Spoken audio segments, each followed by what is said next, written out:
Hello बच्चों, let's read this question. So the question says, an object is moving in negative direction with a negative acceleration. The velocity time graph with constant acceleration which represent the above situation is okay. तो चलिए बच्चों इस problem को अब हम start करते हैं। देखिए इस क्वेश्चन में हमसे बोला गया है कि हमें velocity time graph with constant acceleration यहाँ पर हमें प्लॉट करना है। तो देखिए बच्चों इस क्वेश्चन का जो आपका की कॉन्सेप्ट है, इस क्वेश्चन का आप की कॉन्सेप्ट लिख सकते हैं कि यहाँ पर क्या हमें वेलोसिटी टाइम ग्राफ को क्या करना है, प्लॉट करना है। ठीक है, तो हम लिख सकते हैं वीटी ग्राफ या फिर VT curve will be the answer of this question. हमें वीटी कर्व यहाँ पर दिखाना है, तो यही इसका क्या होगा, की कॉन्सेप्ट होगा। तो देखिए वीटी कर्व होता क्या है, वीटी कर्व होता है आपका वेलोसिटी वर्सेस टाइम का कर्व होता है, जिसका जो स्लोप होता है वो क्या देता है, हमें एक्सीलरेशन देता है। ठीक है, वीटी कर्व का जो आपका स्लोप होता है वो हमें एक्सीलरेशन देता है। अगर आपका एक्सेलरेशन पॉजिटिव आता है, अगर आपका एक्सेलरेशन पॉजिटिव है, इसका मतलब आपका डीवी भी पॉजिटिव होगा, क्योंकि डीटी तो आपका ऑलवेज पॉजिटिव ही रहना चाहिए, टाइम कभी भी नेगेटिव नहीं हो सकता। इसका मतलब आपका डीवी क्या है, पॉजिटिव है।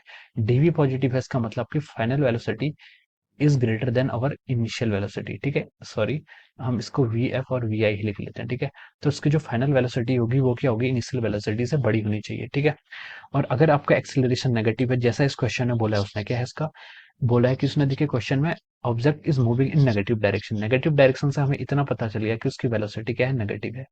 वेलोसिटी ऑब्जेक्ट की नेगेटिव है। ठीक है, यानी कि ऑब्जेक्ट आपका नेगेटिव वेलोसिटी की तरफ मूव कर रहा है। तो देखिए इसमें से आपका ए ऑप्शन तो आपका यहीं पर रॉन्ग हो गया, बी ऑप्शन भी रॉन्ग हो गया और सी ऑप्शन भी रॉन्ग हो गया। ठीक है, सिर्फ इतने स्टेटमेंट से ही आपने ए स्टेटमेंट को रॉन्ग कर दिया है, बी स्टेटमेंट को रॉन्ग कर दिया है और सी स्टेटमेंट को रॉन्ग कर दिया है, क्योंकि आपकी नेगेटिव वेलोसिटी सिर्फ और आपका डी पे है। ठीक है, अब देखिए और क्या उसने बोला है कि नेगेटिव वेलोसिटी उस पर आपको दिखानी है। ठीक है, नेगेटिव डायरेक्शन में मूव कर रहा है और एक्सीलरेशन भी नेगेटिव है। नेगेटिव एक्सीलरेशन का मतलब ये होता है कि जो आपका स्लोप होगा, ये क्या आपका डीवी बाई डी टी। अगर आपका एक्सीलरेशन नेगेटिव है तो उसका मतलब जो आपका स्लोप है, स्लोप भी क्या होगा, आपका नेगेटिव होगा। ठीक है, स्लोप क्या आपका नेगेटिव है।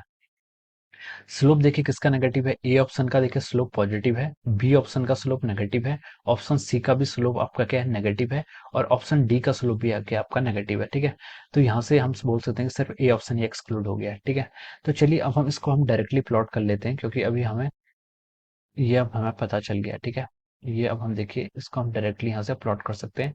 ये आपका वेलोसिटी का है और ये आपका क्या है, टाइम का कर्व है। ठीक है, वेलोसिटी और टाइम का कर्व हमें ऐसे दिया हुआ है। ठीक है, अब देखो ये इसका नेगेटिव एक्सिस में जाएगा, तो हम इसको नेगेटिव यहाँ पर टी हम यहाँ से हटा देते हैं, क्योंकि हमें यहाँ पर ग्राफ प्लॉट करना है। ठीक है, टाइम एक्सिस को हम थोड़ा आगे लिख लेते हैं, this is our time axis. ठीक है, अब देखिए नेगेटिव वेलोसिटी है, तो देखिए उसने क्वेश्चन में पूछा है कि उसका स्लोप भी नेगेटिव है, तो नेगेटिव वेलोसिटी देखिए यहाँ पर आएगी और स्लोप भी उसका नेगेटिव आ रहा है, तो इस तरीके का इसका क्या होगा, कर्व होगा।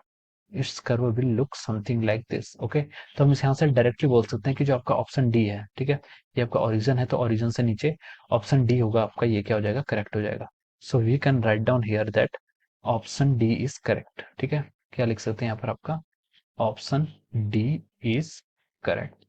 ओके, ऑप्शन डी क्या हो गया आपका, इसका राइट ऑप्शन होगा। ठीक है, so this is how we can solve this question. So I hope you all understood this concept. All the best and thank you so much.